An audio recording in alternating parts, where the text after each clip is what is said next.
Hello dear student, তো আজকে আমরা এক্সারসাইজ 1.2 এর কোশ্চেন নাম্বার 2 আর কোশ্চেন নাম্বার 3টা সলভ করব। তো তোমরা ভিডিওতে প্রথম থেকে শেষ পর্যন্ত দেখবে, আর যারা নতুন আমার চ্যানেলে অবশ্যই আমার চ্যানেলটি সাবস্ক্রাইব করবে, ঠিক আছে? তাহলে এখানে প্রথম দেখো, কোশ্চেন নাম্বার 2, 1 নাম্বারটা আমি করেছি, তোমরা দেখে নেবে। আর কোশ্চেন নাম্বার 2তে দেখো কী আছে, দেখো এখানে prove that 3 + 2√2 is a irrational. অর্থাৎ আমরা 3 + 2√2কে কীভাবে এটা যে ইরেশনাল আমরা প্রমাণ করব। তাহলে চলো কীভাবে করি দেখো। তো প্রথমে আমরা লিখব এটাকে আমরা ধরে নিব রেশনাল নাম্বার। হ্যাঁ, ধরে নিব এটাকে রেশনাল নাম্বার। তো আমরা ধরি 3 + 2√5 = rational number, is rational number, rational number. ঠিক আছে, আমরা এটা ধরে নিলাম এটা রেশনাল নাম্বার। আচ্ছা, রেশনাল নাম্বারের অর্থ হচ্ছে কি, মানে এটাকে আমরা p/q আকারে প্রকাশ করতে পারবো। যেহেতু এটা রেশনাল নাম্বার, তাহলে এটা আমরা ধরে নিতে পারি এটা তাহলে 3 + 2√5, যেহেতু আমরা ধরে নিচ্ছি এটা রেশনাল নাম্বার, এটা সমান সমান আমরা লিখতে পারি a/b।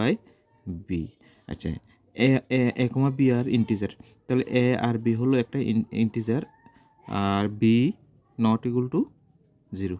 ঠিক আছে, a আর b হলো ইন্টিজার, ইন্টিজার, আবার b ≠ 0। তাহলে হবে আমরা এখানে, আচ্ছা এখানে আমরা কি করব দেখো, এখানে কি করব, বজ্র গুণন করে নিব। তাহলে আমরা না, এটার সরি, বজ্র গুণন করব না এখানে। তাহলে 2√5 = আমরা থিটার এদিকে নিলে কী হবে, a/b - 3 হবে। ঠিক আছে, এটা হবে। এরপরে আমরা এখানে √5 = এখানে a/b - 3 ইন্টু হাফ, অর্থাৎ হাফ ইন্টু a/b - 3। আচ্ছা দেখো, আমরা শুরুতে ধরে নিচ্ছি কি, এবিটা ইন্টিজার, অর্থাৎ এবি ইন্টিজার।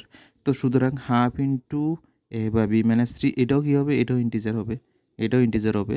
সুতরাং এটা কিন্তু রেশনাল নাম্বার, এটা হচ্ছে কি রেশনাল নাম্বার, রেশনাল নাম্বার। তাহলে এটা কি রেশনাল নাম্বার। কিন্তু √5টাকে আমরা p/q আকারে আমরা প্রকাশ করতে পারবো না। তাহলে p/q আকারে আমরা এটা প্রকাশ করতে পারবো না। তো সুতরাং এটা কি ইরেশনাল নাম্বার। তার মানে কি, তাহলে 3 + 2√5 এটা কি ইরেশনাল নাম্বার, ইরেশনাল নাম্বার। ঠিক আছে, মানে এটাকে আমরা p/q আকারে প্রকাশ করতে পারবো, কিন্তু √5টাকে আমরা প্রকাশ করতে পারবো না। সুতরাং √5 3 + 2√2টা কি ইরেশনাল নাম্বার, প্রমাণিত।